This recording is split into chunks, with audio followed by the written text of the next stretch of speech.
ಅದಕ್ಕೆ ನಮ್ಮ ಮಾವನ ಹೆಂಡ್ತಿ ನಮ್ಮ ಅಪ್ಪನ ನೀನು ಹೋಗು ಅವ್ರ ಜೊತೆ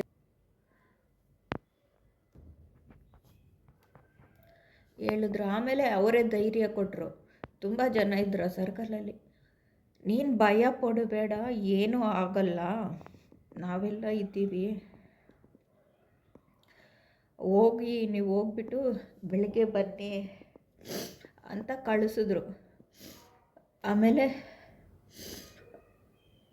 ಹೋದ್ವಿ. ನಮ್ಮ ಮಾವ, ಹೆಂಡ್ತಿ, ನಮ್ಮ ಅಪ್ಪ, ನಮ್ಮಮ್ಮ ಇವರೆಲ್ಲ ವಾಪಸ್ ಮನೆಗೆ ಹೋದ್ರು. ಹೆದರ್ಕೊಂಬೇಡ, ಇಂಥದ್ದೆಲ್ಲ ಭಾರಿ ನಡೆಯುತ್ತೆ ಅಂದ್ಬಿಟ್ಟು ನಮ್ಮನ್ನು ಕಳಿಸಿದ್ರು. ನನ್ನ ಮಗ ಇದ್ದ. ಹೋದ್ವಿ. ನನ್ನ ಗಂಡ ಇದ್ದಾಗ ಬಾಲ ಬಿಚ್ಚದೆ ಹೀಗೆ ನನ್ನ ಫ್ರೆಂಡೊಬ್ಬಳು ಫೋನ್ ಮಾಡ್ತಾಳೆ. ಅವರ ಮೈದನ ಮಗಳ ಮದುವೆ ಇರುತ್ತೆ.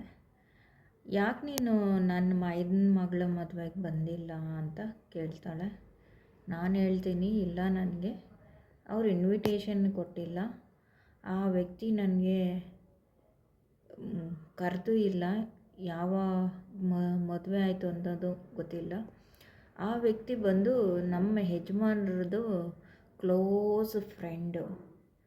ಅದಕ್ಕೆ ಆ ಅಮ್ಮ ಫೋನ್ ಮಾಡಿ, ಯಾಕೆ ನೀನು ಮದುವೆಗೆ ಬಂದಿಲ್ಲ ಅಂತ ನನ್ನನ್ನು ಕೇಳಿದ್ಲು. ಅದಕ್ಕೆ ನಾನು ಈ ಉತ್ತರ ಹೇಳಿದೆ. ಹೌದಾ ಅಂತ ಕೇಳಿದ್ಲು.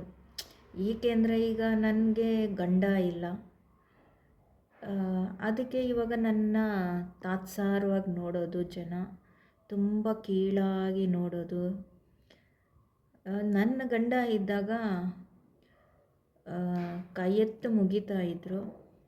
ಇವಾಗ ಕಾಲಲ್ಲಿ ಒದೆಯೋ ಥರ ಆಗಿಬಿಟ್ಟಿದ್ದಾರೆ ಜನ. ಮತ್ತು ಆ ಅಮ್ಮ ಫೋನ್ ಮಾಡಿ ಹಂಗೆ ಕೇಳಿದ್ಲು. ನಾನು ಆ ಥರ ಹೇಳಿದೆ. ಅವಳಿಗೂ ಗಂಡ ಇಲ್ಲ. ಅವಳು ತುಂಬ ನೊಂದ್ಕೊಂಡು, ಅವಳಿಗೂ ತುಂಬ ಟಾರ್ಚರ್ ಕೊಟ್ಟುಬಿಟ್ಟಿದ್ದಾರೆ. ಅವಳು ಹೇಳ್ತಾಳೆ, ಸ್ವಂತ ಗಂಡನ ತಮ್ಮ ಇನ್ವಿಟೇಷನ್ ಕಾರ್ಡಲ್ಲಿ ನನ್ನ ಹೆಸರು ಹಾಕಿಲ್ಲ ಅಂಬಿಕಾ ಅಂದ್ಲು. ನಾನು ಸ್ವಂತ ಅಣ್ಣ ಮತ್ತು ಅಣ್ಣನ ಹೆಂಡ್ತಿ ಅಲ್ವಾ ಅಂತ ಯಾಕೆ ಹಾಕಲಿಲ್ಲ ಅಂತ ಅಂದ್ಕೊಂಡೆ. ಎಲ್ಲರದು ಈ ಬೀದಿಗಿರೋರ್ದು ಆ ದುಡ್ಡು ಚೆನ್ನಾಗಿರುತ್ತೆ ನೋಡಿ, ಅವ್ರ ಹೆಸರೆಲ್ಲ ಇನ್ವಿಟೇಷನ್ ಕಾರ್ಡಲ್ಲಿ ಹಾಕಿದ್ದಾನೆ. ಇವಳ ಹೆಸರು, ಇವಳ ಗಂಡನ ಹೆಸರು ಹಾಕಲಿಲ್ಲ. ಮತ್ತು ಇವಳ ಮಗನ ಹೆಸರು ಮಾತ್ರ ಲಾಸ್ಟಲ್ಲಿ ಮಾಸ್ಟರ್ ಅಂತ ಹಾಕಿದ್ದಾನೆ. ಅವ್ರ ಮಕ್ಳಿಗೂ ಮದುವೆ ಆಗಲಿಲ್ಲ. ಇವಳ ಗಂಡ ತೀರೋಗಿದ್ದಾನೆ. ಅದೇ ಥರ ಗಂಡ ಇಲ್ಲ ಅಂದ್ಬಿಟ್ರೆ, ಗಂಡ ಕುಡುಕ ಆಗಿಬಿಟ್ರೆ, ಗಂಡ ಕೆಟ್ಟವನಾಗ್ಬಿಟ್ರೆ ಹೆಣ್ಮಕ್ಳನ್ನ ತುಂಬ ಕೀಳಾಗಿ ನೋಡೋದು ಈ ಸಮಾಜ. ಅವಳು ತುಂಬ ನೊಂದ್ಕೊಂಡ್ಳು, ತುಂಬ ಹತ್ತಿದ್ಲು ಫೋನಲ್ಲೇ. ನನಗೆ ಈ ಥರ ಎಲ್ಲ ಮಾಡಿದ್ದಾರೆ ಅಂತ ಹೇಳಿದ್ಲು. ಸೊ ಆಯ್ತು, ಹಿಂಗೆ ಮಾತಾಡ್ಕೊಂಡಿದ್ದೆ. ಆದಮೇಲೆ ನೆಕ್ಸ್ಟ್ ಈವ್ನಿಂಗೇನು ನಾನು ಹೊರ್ಗಡೆ ಹೋಗ್ತಾ ಇದ್ದಾಗ ಆ ವ್ಯಕ್ತಿ ಸಿಕ್ಕಿಬಿಟ್ಟು, ಏನಮ್ಮ ಚೆನ್ನಾಗಿದ್ದೀಯಾ ಅಂದ. ನನಗೆ ಅವಳು ಹೇಳಿದ್ದೆಲ್ಲ ನೆನಪಾಗೆ ಅಂತ ಅವನ ಮುಖಕ್ಕೆ ಬಡ್ದಂಗೆ ಕೋಪ ಇತ್ತು ನನ್ನ ಮನಸ್ಸಲ್ಲಿ ಅಂತೆ. ಅವನು, ಈ ಅಮ್ಮ ಯಾಕೆ ಇವತ್ತು ಹಿಂಗೆ ಮಾತಾಡ್ತಾ ಇದ್ದಾರೆ ಅಂತ ಅಂದ್ಲು. ನಾನು ಇಷ್ಟು ವರ್ಷವೂ ಎಲ್ಲದಕ್ಕೂ ಕರಿತಾಯಿದ್ರಿ, ಎಲ್ಲದಕ್ಕೂ ಇಂಪಾರ್ಟೆನ್ಸ್ ಕೊಡ್ತಾಯಿದ್ರಿ, ಇವಾಗ ಹಿಂಗೆ ಮಾಡ್ತಾ ಇದ್ದಾರೆ ಅಲ್ವಾ ಅಂದ್ಬಿಟ್ಟು ನನ್ನ ಮನಸ್ಸಲ್ಲೇ ಆ ತಲೆಯಲ್ಲಿತ್ತು. ಅದೇ ಕ್ಷಣಕ್ಕೆ ಆ ವ್ಯಕ್ತಿ ಹಂಗೆ ಸಿಕ್ಕದ, ಆ ಥರ ವಾಯ್ಸ್ ಬಂತು. ಆವಾಗ ಆ ವ್ಯಕ್ತಿ ಮುಖ ಹೆಂಗಿತ್ತು ಅಂದರೆ, ನೀನು ಮಾತಾಡಿಸ್ದಿದ್ರೆ ಏನೂ ನಿಂತೋಗಲ್ಲ ಅನ್ನೋ ಥರ ಆ ವ್ಯಕ್ತಿ ರಿಯಾಕ್ಷನ್ ಇತ್ತು. ಆಮೇಲೆ ಆಯಿತು ಅಂದ್ಬಿಟ್ಟು ನಾನು ಹೋದೆ. ನೆಕ್ಸ್ಟ್ ಶಿವರಾತ್ರಿ ಹಬ್ಬ ಬಂತು. ಹಂಗೆ ದೇವಸ್ಥಾನಕ್ಕೆ ಹೋದಾಗ ನಾನು ಈ ಥರ ಅಂತ ನನ್ನ ರೆಸ್ಪಾನ್ಸ್ ಬಂತಲ್ವ, ಇವ್ರ ಅತ್ತೆಗೆ ಹಿಂಗೆ ಮಾಡಿದ್ದಾನೆ, ನನಗೆ ಹಿಂಗೆ ಮಾಡಿದ್ದಾನೆ ಅನ್ನೋದು, ಇವನು ಈ ಥರ ಕೆಲಸಗಳು ಮಾಡ್ತಾ ಇದ್ದಾನೆ ಅನ್ನೋದು ನನ್ನ ತಲೆಯಲ್ಲಿತ್ತು. ಆ ಶಿವರಾತ್ರಿ ಹಬ್ಬಕ್ಕೆ ದೇವಸ್ಥಾನಕ್ಕೆ ಹೋದಾಗ ನಮ್ಮ ಯಜಮಾನ್ರ ಫ್ರೆಂಡು, ಇವನ ಫ್ರೆಂಡು ಎಲ್ಲರೂ ಒಂದೇ. ಇವನ ಫ್ರೆಂಡನ್ನ ಎತ್ತಿ ಬಿಡ್ತಾ ಇದ್ದಾನೆ ನನ್ನ ಮೇಲೆ. ಸರಿ ಆಯಿತು, ನೋಡ್ಕೊತೀನಿ ನಿನ್ನನ್ನು ಅಂದ್ಬಿಟ್ಟು ಬಂದೆ. ಈ ನಾವು ನಮ್ಮ ದೇಶದ ಹೆಣ್ಮಕ್ಳು ವಿಧವೆಯರು ತುಂಬ ಸ್ಟ್ರಾಂಗು, ಬೇರೆ ದೇಶದವ್ರ ಥರ ಅಲ್ಲ. ಕೈ ಎತ್ತು ಮುಗಿಬೇಕು. ತುಂಬ ವಿಪರೀತ ಸ್ಟ್ರಾಂಗ್ ಇರ್ತೀವಿ. ಗಂಡನ ಕೆಲಸನೂ ಆಕೆ ಮಾಡ್ತಾಳೆ, ಆಕೆ ಕೆಲಸನೂ ಆಕೆ ಮಾಡ್ತಾಳೆ. ಒಬ್ಬಳೇ ಎರಡೂ ಆಗಿ ರೊಡ್ಡು ಬಿಸಾಕ್ತಾಳೆ ಸಮಾಜಕ್ಕೆ. ಬೇರೆ ದೇಶದ ಹೆಣ್ಮಕ್ಳೇ ಒಂಥರ, ನಮ್ಮ ದೇಶದ ಹೆಣ್ಮಕ್ಳು ವಿಧವೆಯರೇ ಒಂಥರ ತುಂಬ ಹಿಂಸೆ ಕೊಡ್ತಾರೆ, ತುಂಬ ಟಾರ್ಚರ್ ಕೊಡ್ತಾರೆ. ನಾನು ತುಂಬ ಅನುಭವಿಸಿದ್ದೀನಿ.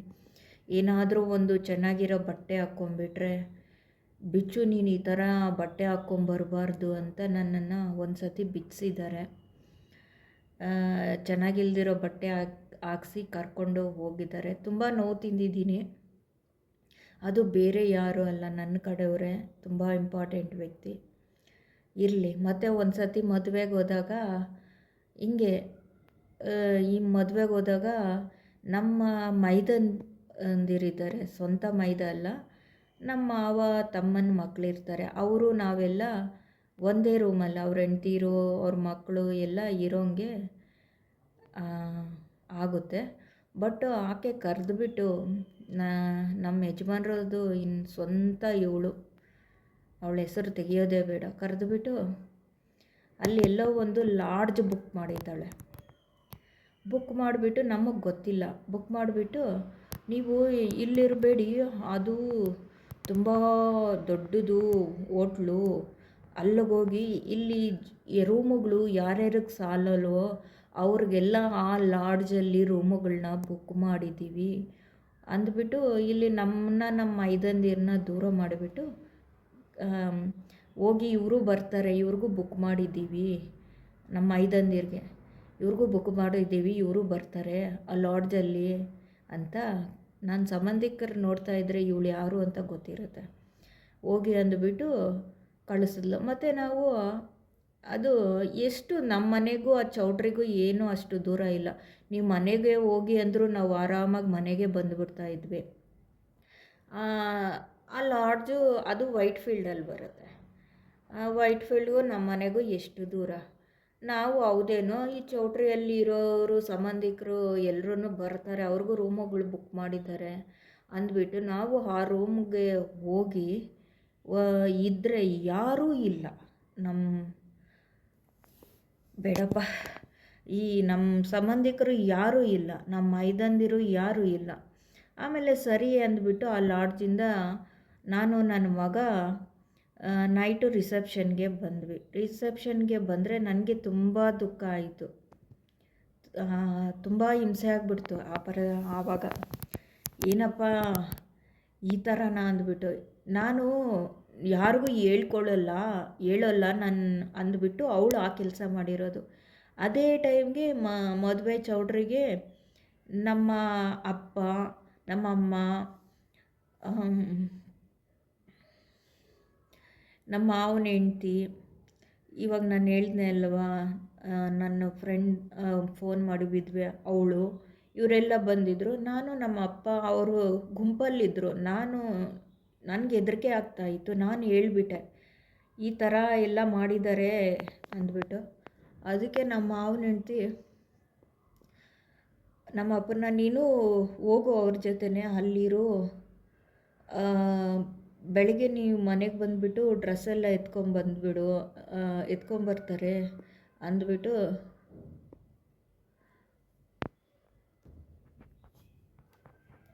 ಹೇಳಿದ್ರು. ಆಮೇಲೆ ಅವರೇ ಧೈರ್ಯ ಕೊಟ್ಟರು. ತುಂಬ ಜನ ಇದ್ರು ಸರ್ಕಲಲ್ಲಿ. ನೀನು ಭಯ ಪಡಬೇಡ, ಏನೂ ಆಗಲ್ಲ, ನಾವೆಲ್ಲ ಇದ್ದೀವಿ, ನೀವು ಹೋಗ್ಬಿಟ್ಟು ಬೆಳಗ್ಗೆ ಬನ್ನಿ ಅಂತ ಕಳಿಸಿದ್ರು. ಆಮೇಲೆ ಹೋದ್ವಿ. ನಮ್ಮ ಮಾವ, ಹೆಂಡ್ತಿ, ನಮ್ಮ ಅಪ್ಪ, ನಮ್ಮಮ್ಮ ಇವರೆಲ್ಲ ವಾಪಸ್ ಮನೆಗೆ ಹೋದ್ರು.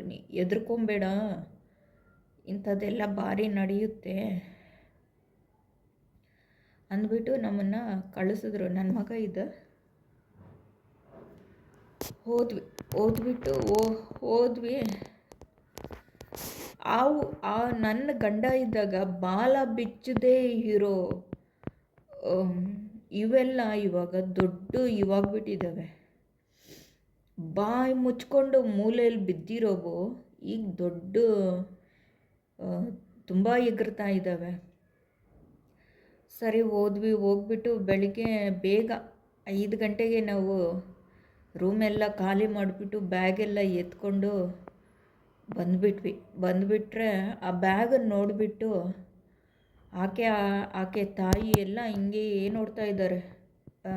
ಮದುವೆ ಚೌಟ್ರಿಯಲ್ಲಿ ಬ್ಯಾಗ್ನ ಇವರು ಖಾಲಿ ಮಾಡ್ಕೊಂಡು ಎತ್ಕೊಂಬಂದುಬಿಟ್ಟಿದ್ದಾರೆ ಅಂದ್ಬಿಟ್ಟು. ಆಮೇಲೆ ಎತ್ಕೊಂಬಂದ್ಬಿಟ್ಟು ನಮ್ಮ ಇದ್ರಲ್ವ ರೂಮ್ನಲ್ಲಿ ಅವ್ರ ರೂಮ್ನಲ್ಲಿ ಇಕ್ಬಿಟ್ಟು, ಆ ಮದುವೆ ಕಾರ್ಯ ಏನಿದೆಯೋ ನಿಮ್ಮ ನಮಸ್ಕಾರ, ನಿಮ್ಮ ಜೀವಮಾನದಲ್ಲಿ ನಿಮ್ಮನ್ನು ಮರೆಯೋಲ್ಲ ಅಂದ್ಬಿಟ್ಟು ಅವಳು ಇಂಥ ಕೆಲಸಗಳು ಭಾರಿ ಮಾಡೋದು. ನಮಗೆ ಗೊತ್ತಾಗಲ್ಲ, ನಾನು ನಂಬಿಬಿಡೋದು. ಆಮೇಲೆ ನಮ್ಮ ಅಪ್ಪ ಅಮ್ಮ ಎಲ್ಲರೂ ಬೆಳಿಗ್ಗೆನೇ ಬೇಗ ಬಂದುಬಿಟ್ರು. ಆಮೇಲೆ ಆಕೆ ತಾಯಿನ ಸ್ವಲ್ಪ ತರಾಟೆಗೆ ತೆಗೆದುಕೊಂಡ್ರು. ನಾನು ಅವ್ರಿಗೇನು ಧೈರ್ಯ ಅಂದರೆ, ನಾನು ಏನೂ ಹೇಳ್ಕೊಳ್ಳಲ್ಲ. ನಮ್ಮ ಮನೆ ವಿಚಾರ ನಾನೇನು ನಮ್ಮ ಅಪ್ಪ ನಮ್ಮಮ್ಮ ನಮ್ಮ ಸಂಬಂಧಿಕರ ಹತ್ರ ಏನೂ ಹೇಳ್ಕೊಳ್ಳಲ್ಲ. ಅದಕ್ಕೆ ನಾವು ಏನು ಮಾಡಿದ್ರು ಇವಳು ಹೇಳ್ಕೊಳ್ಳಲ್ಲ ಅಂದ್ಬಿಟ್ಟು ಆ ಕಾನ್ಫಿಡೆನ್ಸಲ್ಲಿ ಅವರು ಹಂಗೆ ಮಾಡ್ತಾ ಇದ್ದಿದ್ದಾರೆ. ನನಗೆ ತುಂಬ ದುಃಖ ಆಯಿತು. ನಾನು ಹೇಳ್ಕೊಂಡೆ.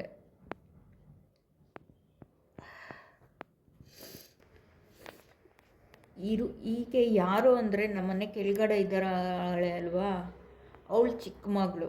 ನಮ್ಮ ಸಂಬಂಧಿಕರಿಗೆಲ್ಲ ಅರ್ಥ ಆಗುತ್ತೆ. ಆಕೆ ಚಿಕ್ಕ ಮಗಳು, ದೊಡ್ಡ ಮಗಳು, ಈ 3 ಜನ ಸೇರಿಕೊಂಡು ಅವತ್ತು ನನಗೆ ಈ ಥರ ಮಾಡಿದ್ದು. ಎಷ್ಟು ಭಯ ಪಟ್ಟಿದ್ದೀನಿ ಅಂದರೆ ಅವತ್ತು ತುಂಬ ಬೇಜಾರಾಗೋಯ್ತು.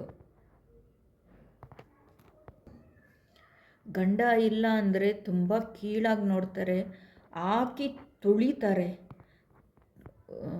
ತುಳಿದು ಇವಳು ಸಾಯಲಿಲ್ವೇ ಅಂದ್ಬಿಟ್ಟು ನನಗೆ ನರಕ ತೋರಿಸಿದ್ದಾರೆ.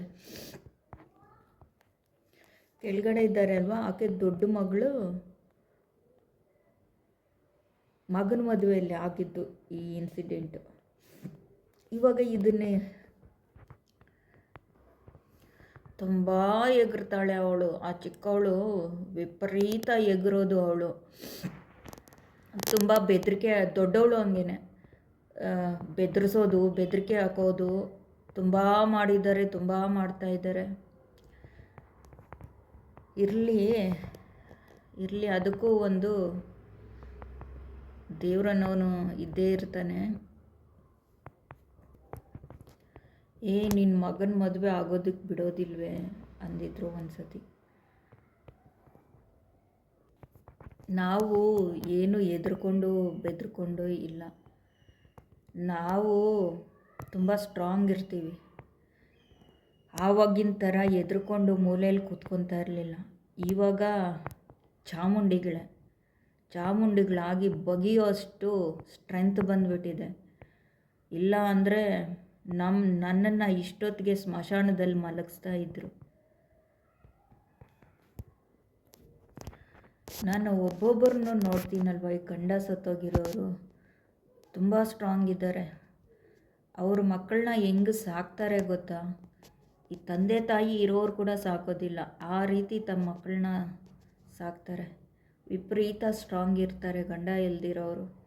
ನಮ್ಮ ದೇಶದ ಹೆಣ್ಮಕ್ಳೇ ಹಂಗೆ, ಎದ್ರುಕೊಳ್ಳಲ್ಲ. ಚಾಮುಂಡಿಗಳಾಗಿ ಬಗೆದ್ಬಿಡ್ತೀವಿ.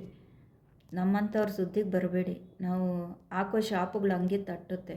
ನಾವು ತುಂಬ ಪವಿತ್ರವಾಗಿರ್ತೀವಿ. ಧೈರ್ಯ ಇದ್ದರೆ ಬನ್ನಿ, ಬಂದು ಅನುಭವಿಸಿ.